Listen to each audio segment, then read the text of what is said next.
जय भीम, नमस्कार, जय हिंद. मी सीमा सावळे. आज आपण प्रस्तावित डीपीतल्या एका नवीन विषयावरती बोलणार आहोत. अत्यंत संतापजनक विषय आहे. पिंपरी चिंचवड शहराच्या हृदयस्थानी असणाऱ्या आणि आंबेडकर अनुयायांच्या केंद्रस्थानी असणारं भीमसृष्टीच्या जवळ असणारं आमचं जे मैदान आहे ते धोक्यात आलेलं आहे. नवीन डीपी मध्ये 3 आरक्षण प्रस्तावित केलेले आहेत त्या ठिकाणी पिंपरी चिंचवड महानगरपालिकेने. एक आरक्षण आहे पोलीस स्टेशनचं, दुसरं आहे त्या ठिकाणी बस टर्मिनलचं आणि तिसरं आहे मनपा उपयोगाचं. काय साध्य करू पाहते पिंपरी चिंचवड महानगरपालिका? 35 वर्ष आले या शहरात मला येऊन. मी त्यावेळेस पासून बघते या ठिकाणी दरवर्षी आंबेडकर अनुयायी एकत्र येतात, विचारांची देवाणघेवाण होते, सांस्कृतिक कार्यक्रमांची रेलचेल होते, प्रबोधनाचे कार्यक्रम होतात आणि तुम्ही त्या ठिकाणी पोलीस स्टेशन आणून आमच्या भावनांशी खेळू पाहताय. लाज वाटत नाही तुम्हाला अशा आरक्षण टाकून त्या ठिकाणी? अरे 30-35 वर्ष जर एखाद्या ठिकाणी एखादा कार्यक्रम सलगपणे होत असेल तर त्या ठिकाणी तुम्ही काय आरक्षण टाकलं पाहिजे? संपूर्ण परिसर आपण त्या ठिकाणचा जो मोकळ मैदान आहे ते भीमसृष्टी म्हणून तुम्ही जाहीर करायला पाहिजे होता. पण नाही, तुम्हाला तर आमच्या भावनांशी खेळायचंय. कारण तुम्ही कसे भारी आहेत हे तुम्हाला दाखवायचं असतं.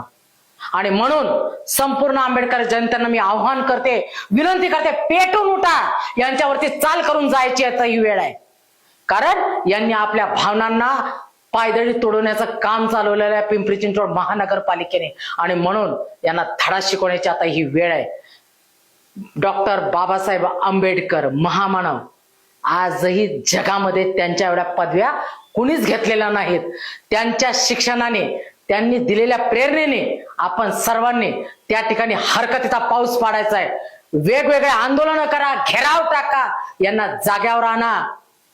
जर आज आपण इथं कमी पडलो तर हा जो महामेळावा लागतो ना आपला विचारांचा, संपूर्ण शहरभरात आपण सर्व जण एकत्र येतो, सगळ्या मिरवणुका एकत्र येतात.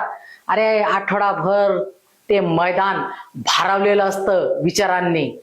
लहान मुलांपासून आबाल वृद्धांपर्यंत आमचा स्वाभिमान नव्हे तर देशाच्या, जगाच्या स्वाभिमानासाठी आम्ही त्या ठिकाणी एकत्र येत असतो. आणि त्या ठिकाणी तुम्ही पोलीस स्टेशनचं आरक्षण टाकून काय साध्य करू पाहताय? अरे कायदाच लिहिलाय आमच्या बापानं आणि आम्ही तुम्हाला दाखवून देणार आहोत. असं चालणार नाही.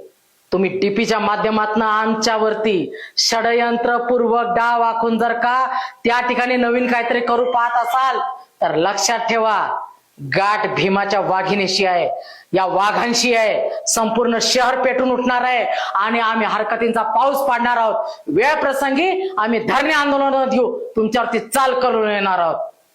जय भीम. पुणे तसेच पिंपरी चिंचवड परिसरातील महत्त्वाच्या बातम्या पाहण्यासाठी आजच आमच्या डिजिटल PCMC न्यूज चॅनलला सबस्क्राईब करा आणि बेल आयकॉन प्रेस करा.